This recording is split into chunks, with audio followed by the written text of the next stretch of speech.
नमस्कार, छत्तीसगढ़ कौशल्य भूमि देख रहे हैं आप। मैं हूं आपके साथ साक्षी पांडे। बुलेटिन की शुरुआत करेंगे बड़ी और अहम खबरों के साथ। खबर राजधानी रायपुर से है, जहां मुख्यमंत्री विष्णुदेव साय ग्रीन स्टील और माइनिंग समिट में शामिल हुए। आपको बता दें, इस दौरान स्टील उद्यमियों को छत्तीसगढ़ में यूनिट लगाने का आमंत्रण दिया गया। वहीं साथ में आपको ये भी जानकारी दे दें कि यहां से अधिक औद्योगिक संस्थान समिट में शामिल भी किए गए। वहीं सीएम का कहना है कि छत्तीसगढ़ की नई औद्योगिक नीति में स्टील सेक्टर को विशेष प्रोत्साहित किया गया, जिससे ग्रीन स्टील उत्पादन पर विशेष अनुदान भी किया जाएगा। वहीं 2070 तक आपको बता दें, शून्य कार्बन उत्सर्जन करने का लक्ष्य भी निर्धारित किया गया है, जिसको लेकर ग्रीन स्टील पर फोकस किया गया। वहीं ये summit confederation of Indian industries द्वारा पूर्वी क्षेत्र के सदस्यों के लिए आयोजित की गई। वहीं वर्तमान में उत्पादन क्षमता 28 मिलियन टन से बढ़ाकर 45 मिलियन टन करने का लक्ष्य रखा गया है, जिसके लिए सभी आवश्यक तैयारियां पूरी कर ली गई हैं। आपको बता दें कि ग्रीन स्टील और माइनिंग समिट का आगाज किया गया।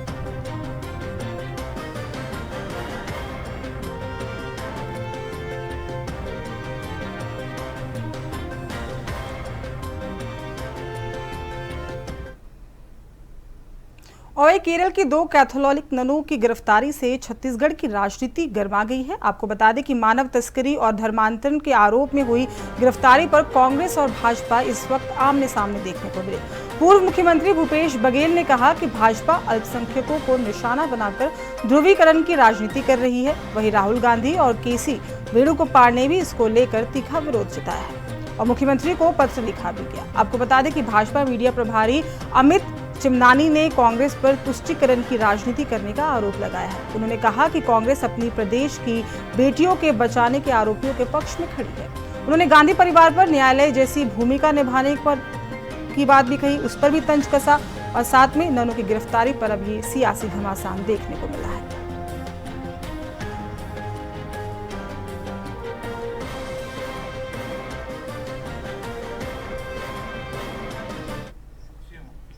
छत्तीसगढ़ की बेटियों की तस्करी का जिन पर आरोप है, उनके पक्ष में आप खड़े हो रहे हैं। राहुल गांधी, प्रियंका गांधी, वेणुगोपाल जी लगातार चिट्ठियां लिख रहे हैं, सोशल मीडिया पर पोस्ट कर रहे हैं, और छत्तीसगढ़ कांग्रेस भी, दीपक बैज जी भी अपनी बस्तर की बेटियों का पक्ष न लेकर के आप अपने आला कमान के निर्देशों का पालन कर रहे हैं, उनके सुर में सुर मिला रहे हैं। यह घृणित कृत्य है। छत्तीसगढ़ की बेटियों की सुरक्षा के लिए माननीय विष्णुदेव साय जी की सरकार संकल्पित है, और आज ये फिर से प्रमाणित हो गया कि छत्तीसगढ़ के कांग्रेस के नेता जब छत्तीसगढ़ वासियों को उनकी जरूरत होगी उनके पक्ष में खड़े नहीं होंगे, ये अपने आकाओं की ही बात मानेंगे। छत्तीसगढ़ की बेटियां कभी कांग्रेस को माफ नहीं करने वाली है। लोकसभा में उठा, उसके पहले हमारे जो राष्ट्रीय कांग्रेस पार्टी के राष्ट्रीय महासचिव, उन्होंने प्रधानमंत्री को पत्र लिखा, यहाँ के मुख्यमंत्री को पत्र लिखा, और आज लोकसभा में प्रोटेस्ट भी हुआ। पूरे देश में अल्पसंख्यक असुरक्षित है, और भारतीय जनता पार्टी की जहां जहां सरकार है वो अल्पसंख्यकों को टारगेट करती है अपने वोट के खातिर, ताकि ध्रुवीकरण किया जा सके, और उसी के चलते ये जो कार्रवाई हुई है। वहां कांग्रेसियों, छत्तीसगढ़ की बेटियों की तस्करी का जिन पर आरोप है, उनके पक्ष में आप खड़े हो रहे हैं। राहुल गांधी, प्रियंका गांधी, वेणुगोपाल जी लगातार चिट्ठियां लिख रहे हैं, सोशल मीडिया पर पोस्ट कर रहे हैं, और छत्तीसगढ़ कांग्रेस भी, दीपक बैज जी भी अपनी बस्तर की बेटियों का पक्ष न लेकर के आप अपने आला कमान के निर्देशों का पालन कर रहे हैं, उनके सुर में सुर मिला रहे हैं। यह घृणित कृत्य है। छत्तीसगढ़ की बेटियों की सुरक्षा के लिए माननीय विष्णुदेव साय जी की सरकार संकल्पित है, और आज ये फिर से प्रमाणित हो गया कि छत्तीसगढ़ के कांग्रेस के नेता जब छत्तीसगढ़ वासियों को उनकी जरूरत होगी उनके पक्ष में खड़े नहीं होंगे, ये अपने आकाओं की ही बात मानेंगे। छत्तीसगढ़ की बेटियां कभी कांग्रेस को माफ नहीं करने वाली है। लोकसभा में उठा, उसके पहले हमारे जो राष्ट्रीय कांग्रेस पार्टी के राष्ट्रीय महासचिव, उन्होंने प्रधानमंत्री को पत्र लिखा, यहाँ के मुख्यमंत्री को पत्र लिखा, और आज लोकसभा में प्रोटेस्ट भी हुआ। पूरे देश में अल्पसंख्यक असुरक्षित। और इसी पे अधिक जानकारी के साथ हमारे स्टेट हेड छत्तीसगढ़ अनिल पुष्कर जी हमारे साथ जुड़ गए, उनसे जानकारी ले लेते हैं। अनिल जी, देखिए साफ तौर पे केरल की 2 ननों की गिरफ्तारी होती छत्तीसगढ़ में, जिसके बाद से घमासान जो है वो देखने को मिल रहा है। एक तरफ भाजपा ये बोलते हुए नजर आई कि छत्तीसगढ़ की जो बेटियां हैं वो कांग्रेस को कभी माफ नहीं करेंगी, और वहीं अगर हम भूपेश बघेल की बात करें तो उन्होंने साफ तौर पर यह आरोप लगाया कि जो भाजपा है वो हमेशा ध्रुवीकरण की राजनीति करती है और अल्पसंख्यक जो है वो हमारे देश में माइनॉरिटी जो है वो असुरक्षित है। तो किसकी बात में कितनी सच्चाई मानी जाए, क्या कुछ पूरी अधिक जानकारी है आपके पास? जी देखिए साक्षी, ये जो धर्मांतरण का मामला है जी आज से नहीं, ये राज्य बनने के पहले से है। और जब हमारा राज्य छत्तीसगढ़ राज्य जो मध्य प्रदेश का हिस्सा हुआ करता था, तब भी धर्मांतरण को रोकने के लिए मध्य प्रदेश में उस समय कानून बनाए गए थे, क्योंकि धर्मांतरण जो है मध्य प्रदेश के जो वनांचल है, आदिवासी वन क्षेत्र है जहाँ वनवासी रहते हैं, वहां पे बहुत तेजी से हो रहा था। छत्तीसगढ़ के अगर हम उसको भौगोलिक रूप से देखें तो छत्तीसगढ़ के 3 हिस्से होते हैं। एक मैदानी हिस्सा होता है बीच में, जिसमें सारे शहर आते हैं, और दूसरा 2 कोने होते हैं, एक उत्तरी कोना सरगुजा संभाग और एक दक्षिणी कोना बस्तर। तो ये मामला जो कल 25 तारीख को जो हुआ है, सामने आया है, जिसमें केरल की 2 नन पकड़ाई। देखिए, कहाँ केरल, कहाँ बस्तर और कहाँ आगरा। आप केरल की नन जो है बस्तर आती है, 2 महिलाओं को, 2 बच्चियों को लेकर वो आगरा जाती। और सबसे बड़ी बात यह है कि ह्यूमन ट्रैफिकिंग का ये मामला ये बहुत अलार्मिंग है, क्योंकि इससे पहले ह्यूमन ट्रैफिकिंग जो है सबसे ज्यादा जो है सरगुजा क्षेत्र में होता था। जशपुर और सरगुजा क्षेत्र में ह्यूमन ट्रैफिकिंग के दर्जनों मामले, जब बेटियां वहां से रिहा होती थी, आती थी, तब पता चलता था कि ह्यूमन ट्रैफिकिंग का मामला ये सामने आया है। अब बस्तर में भी अगर यही होने लगेगा तो ये बहुत खतरनाक है। देखिए, और ये मामला, इसमें राजनीति गरमाना स्वाभाविक, क्योंकि जो कांग्रेस जो है उसका स्टैंड है हमेशा से वो अल्पसंख्यकों के साथ रहती है वोटों के ध्रुवीकरण के लिए। और बीजेपी भी जो है वो लगातार अपने जो है वो हिंदूवादी छवि के कारण इस मामले में यहाँ पर ऑपरेशन घर वापसी भी चलाया जाता है। जो पहले छत्तीसगढ़ के जो बहुत बड़े नेता थे, पहले मुख्यमंत्री पद के दावेदार थे कुंवर दिलीप कुमार सिंह जूदेव, उनके जो है जो चिरंजीव है विक्रमादित्य सिंह जूदेव, वो अभी चला रहे हैं। वो घर पैर धोकर जो है, पैर पखार कर जो ईसाई धर्म में परिवर्तित हुए उनको वापस हिंदू धर्म में ला रहे हैं। लेकिन धर्मांतरण से भी ज्यादा खतरनाक ये इस बात का मामला है कि अगर ह्यूमन ट्रैफिकिंग अगर बस्तर से चालू होती है तो बहुत। क्योंकि देखिए अनिल जी, साफ तौर पर जो आप जानकारी, बिल्कुल आप जो जानकारी दे रहे हैं ये बहुत बड़ा मुद्दा है, क्योंकि ह्यूमन ट्रैफिकिंग कोई छोटा मुद्दा नहीं कि इस पे हम बहस ना करें। और साफ तौर पे आप जिस तरह से बता रहे कि केरल की नन फिर वो आगरा में मिलती हैं, वह आगरा में 2 बच्चियों को लेके जाती हैं, तो क्या अभी हमने जिस तरह से छांगुर भाभा का केस देखा था, तो क्या आपको लगता है कि जब हम अल्पसंख्यकों की बात करते हैं तो क्या ये बहुत आसान हो जाता है कि आप किसी अल्पसंख्यक के मुद्दे को लेकर आप क्या है, क्योंकि पता है कि विपक्ष हमेशा इसको लेकर टारगेट करेगा, तो क्या धर्मांतरण जब हम अल्पसंख्यकों की बात करते तो वो ज्यादा आसान हो जाता है टारगेटिंग करना? आपको लगता है क्या इसको लेके? बिल्कुल बिल्कुल बिल्कुल बिल्कुल देखिए, बिल्कुल साक्षी, आपका सवाल बिल्कुल जायज है। इस मामले को आप ह्यूमन ट्रैफिकिंग का रंग ना देकर इसको धर्मांतरण का रंग दे रहे हैं, या इस पर अल्पसंख्यक विक्टिम कार्ड चल रहे हैं। क्या इससे पहले धर्मांतरण नहीं हुआ छत्तीसगढ़ में? क्या इससे पहले ह्यूमन ट्रैफिकिंग नहीं हुई है? आज अचानक से जो है वो केरल के चीफ मिनिस्टर जो है वो प्रधानमंत्री को चिट्ठी लिख देते हैं, फिर केसी वेणुगोपाल जो कांग्रेस के राष्ट्रीय महासचिव है वो राहुल गांधी ये ट्वीट करके जो है बता देते हैं, फिर उसके बाद संसद में विरोध भी हो जाता है। ये पहला मामला है क्या? और दूसरी बात, केरल की ननों को क्या सपना आया था कि वो छत्तीसगढ़ में जो है बस्तर में छोटे से गाँव में 2 बेटियां हैं, इनका उद्धार करना है, इनको लेकर आगरा जाना है।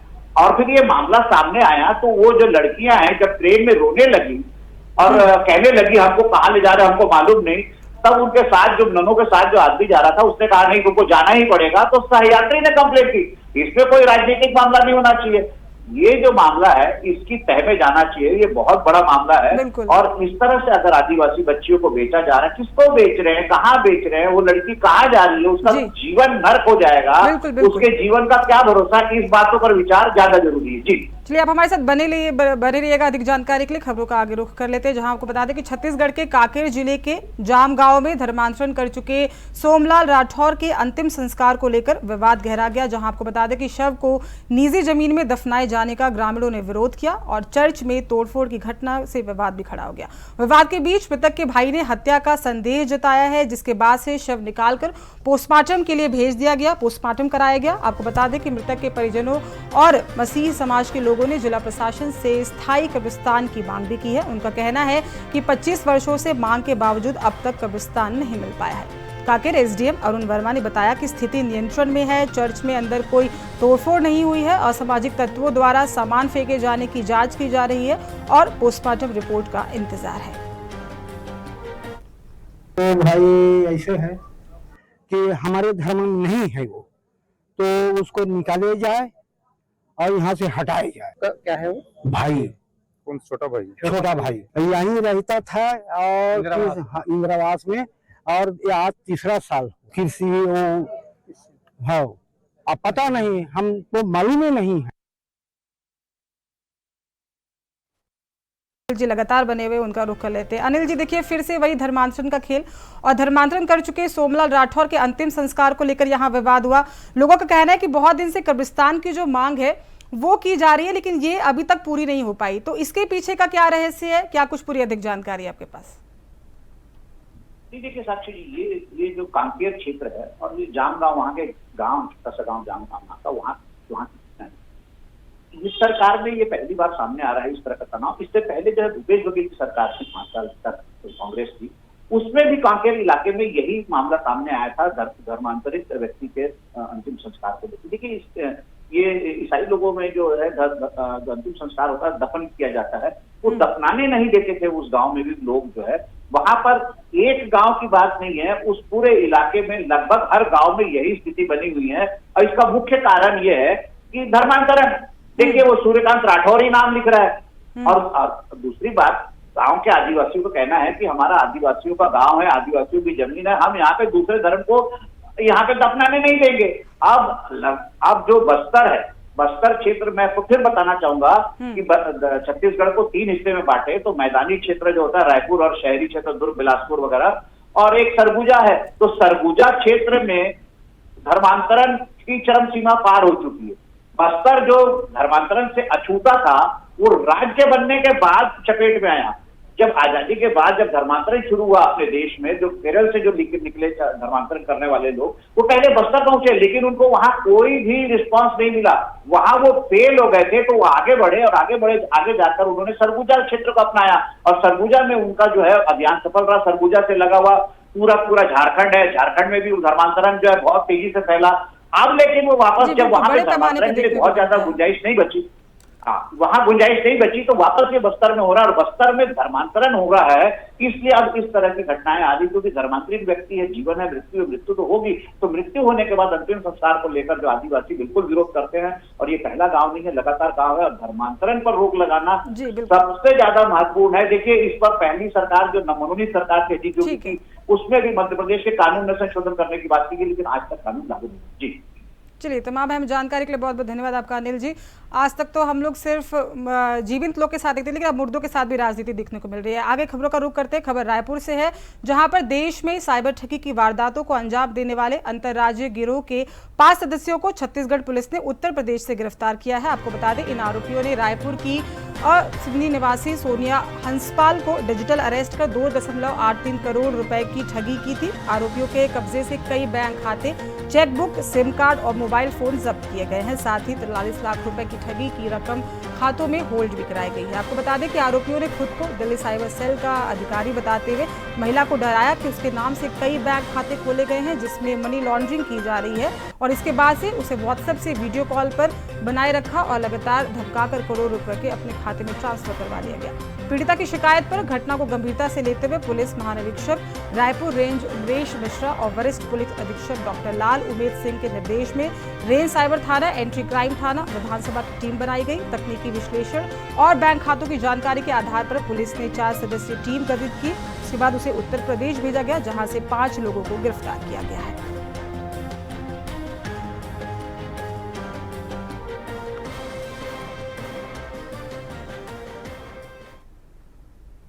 और वहीं छत्तीसगढ़ में धर्मांतरण के आरोप में 2 ननों समेत 3 लोगों की गिरफ्तारी ने राजनीतिक विवाद को जन्म दे दिया है। विपक्षी कांग्रेस ने इसे अल्पसंख्यकों का सुनियोजित उत्पीड़न बताया है, जिसमें आरोप लगा है कि नारायणपुर जिले की 3 महिलाओं का जबरन धर्मांतरण और उनकी तस्करी करने की कोशिश की जा रही थी। वहीं पुलिस को आगे की पूछताछ के दौरान पता चला कि उन 3 महिलाओं को नौकरी का वादा किया गया था। 2 ननों समेत 3 लोगों को गिरफ्तार किया गया है।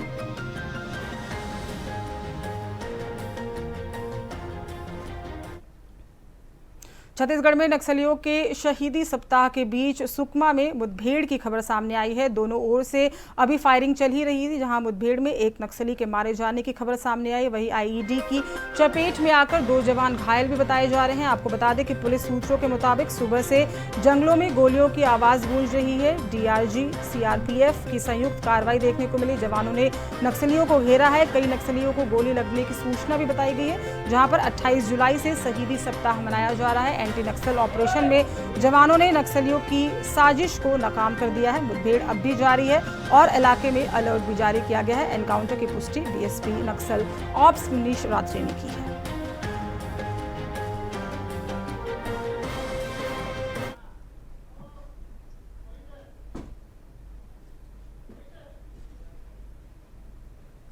खबर राजधानी रायपुर से है, जहां सांसद बृजमोहन अग्रवाल ने रेल मंत्री अश्विनी वैष्णव को पत्र लिखकर इस दौरान प्रदेश के यात्रियों के लिए फास्ट लोकल ट्रेन सेवाएं शुरू करने का आग्रह किया है। वहीं बिलासपुर से डोंगरगढ़ के बीच आपको बता दें ट्रेनों के परिचालन का आग्रह किया गया है। इसके साथ ही प्रधानमंत्री नरेंद्र मोदी और रेल मंत्री अश्विनी वैष्णव के नेतृत्व में छत्तीसगढ़ की रेल कनेक्टिविटी में ऐतिहासिक बदलाव हुए हैं। इसी कड़ी में प्रदेश के आम यात्रियों की सुविधाओं के लिए ये पहल महत्वपूर्ण माना जा रहा है।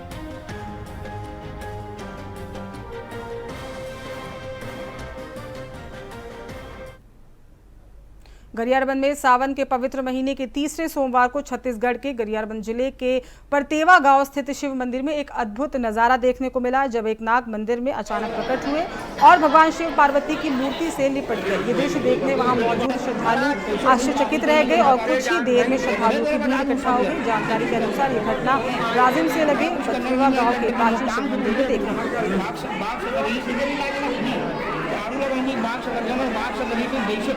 पर्दा खोल रहे हैं, भगवान पर्दा खोल रहे हैं, सब लाइट वाइट जला रहे हैं, वो अंदर कुछ नहीं है। चल ठीक है, तेरा वो पर्दा खा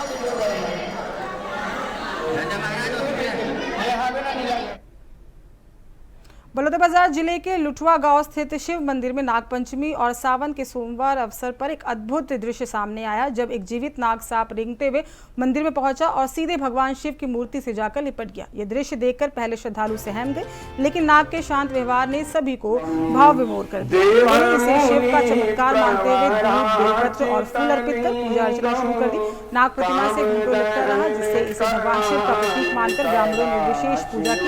सैकड़ों की संख्या में श्रद्धालु मौके पहुंचे और दर्शन का स्वयं को धन्य समझा। बुद्धि विवर धन कारण सुरार्चित लिंगम जन्म दुःखंगम तत्प्रणमामि सदा। खबर बलौदाबाजार से है, जहां राजस्व एवं खेल युवा कल्याण मंत्री कन्या महाविद्यालय में दीक्षांत समारोह में शामिल हुए। इस दौरान महाविद्यालय के निर्माण के लिए 3 करोड़ से अधिक की सौगात दी गई। वहीं खेल मंत्री ने कहा कि संघर्ष ही सफलता का मार्ग है, इसीलिए दृढ़ संकल्प होकर पढ़ाई करें। वहीं इस कार्यक्रम में कॉन्फ्रेंस हॉल, स्मार्ट क्लास और कॉलेज परिसर में हाई मास्क लाइट स्थापित करने की घोषणा भी की गई।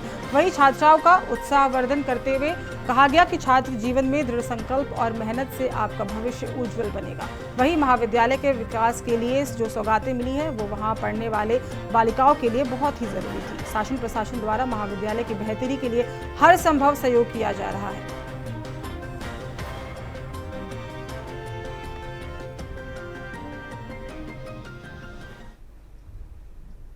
खबर बलौदाबाजार से है, जहां मानसून की अधिकता को देखते हुए कलेक्टर दीपक सोनी के निर्देश पर खाद्य एवं औद्योगिक विकास प्रशासन की टीम ने गुणवत्ता की जांच की है। इस दौरान अनहाइजीनिक फूड हैंडलिंग पर 4 संस्थानों को नोटिस भी भेजा गया है। वहीं त्योहार सीजन में मिठाइयों एवं अन्य खाद्य पदार्थों की गुणवत्ता सुनिश्चित करें, ये बात कही गई। साथ ही कुल 10 होटल, रेस्टोरेंट और मिठाई दुकानों का निरीक्षण भी किया गया है। वहीं 4 संस्थानों में साफ सफाई की कमी एवं हाइजीनिक तौर पर फूड हैंडलिंग नहीं पाए जाने पर नोटिस जारी करते हुए 5 दिवस के भीतर सुधार के निर्देश दिए गए हैं। वहीं खाद्य परीक्षण प्रयोगशाला के माध्यम से कुल 51 प्रकार के खाद्य पदार्थ एवं मिठाइयों की जांच भी की गई है, जिसमें 47 मानक एवं 2 अवमानक रिपोर्ट प्राप्त की गई।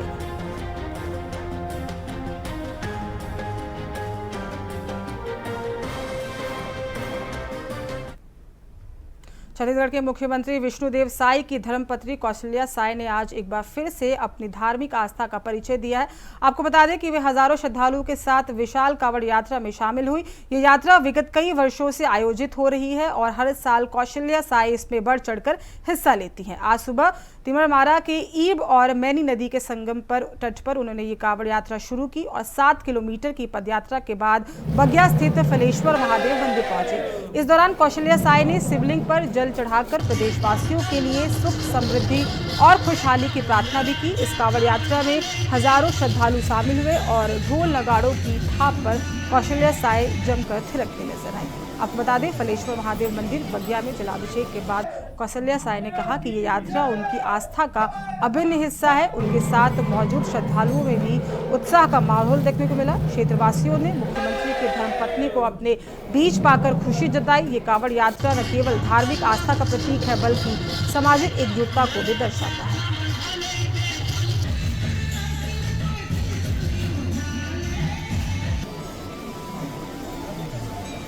महादेव बोलबम बगिया से गाड़ी के माध्यम से हम तीतरमारा गए, जो चोंगरीबार से भी आगे है। और तीतरमारा बगिया 7 किलोमीटर का फासला है और हम अनवरत 15-20 सालों से काफी टाइम हो गया और कभी कभी बीच में छूट जाता है, पर अब अनवरत चालू है। और जिस तरीके से शिव पुराण की कथा भी सब सुनते आ रहे, माँ प्रदीप मिश्रा जी जो पूज्य गुरुवर हैं, उनके यहाँ जो कथा करने का जो एक भाव रहता है, उस भाव में हम लोग बन रहे हैं और एक भरोसे के साथ शिव जी पर भरोसा कर रहे हैं। और जो कलश यात्रा हम महज 10-15 लोगों के साथ निकाले थे, आज वो संख्या काफ़ी बढ़ गए हैं और अब ढोल नगाड़ों के साथ में, बाजे गाजे के साथ में झंडा बैनर लेकर के लोग निकल रहे हैं और सर पे कलश, कंधे पे कांवड़ लेकर के बाबा पर भरोसा करके चल रहे। पहले ये था कि लोग बाबा धाम जाते थे, लेकिन बाबा धाम के बाद अब अनेक जगहों पर इस तरीके से कांवड़ यात्रा, जल यात्रा हो रहा है। और हमने चारों सोमवार के लिए तय कर रखा है, चारों सोमवार वहाँ भी कांवड़ यात्रा और जल यात्रा हो रहे हैं, भंडारे की व्यवस्था हो रही है। और आज साई जी के द्वारा हमारा फलेश्वर महादेव बगिया, गोड़ीबार और लटगोरा और उदयबीरा, ये चारों जगह पे आज भंडारे की व्यवस्था करी गई है। हर हर महादेव। क्या कुछ खास है आज यहाँ आप संगम तट पे आए तीतरमारा के, क्या कुछ खासियत है यहाँ की? कुछ देखिए, आज बहुत सुंदर वातावरण है। आज पूरा बगिया फलेश्वर महादेव से लेकर तीतरमारा काशी विश्वनाथ मंदिर तक पूरा धर्ममय हो गया है। वातावरण जो है आज सभी तरफ धार्मिक वातावरण से ओतप्रोत है। आज हम सब हमारे धर्मनिष्ठ मुख्यमंत्री महोदय की धर्मपत्नी आदरणीय भाभी श्रीमती कौशल्या साई जी, जो हमें हमेशा धर्म के लिए प्रेरित करती रहती हैं, उनके नेतृत्व में हम सब आज बाबा फलेश्वर महादेव बगिया से काशी विश्वनाथ मंदिर तीतरमारा ईब और मैनी नदी के संगम तट पर हम सब कांवड़ यात्रा के लिए निकल पड़े। सबसे पहले तो इस पवित्र सावन मास की आप सबको बधाई। फिलहाल छत्तीसगढ़ कौशल्या भूमि में बस इतना ही। देखते रहिए इंडिया वॉइस। नमस्कार।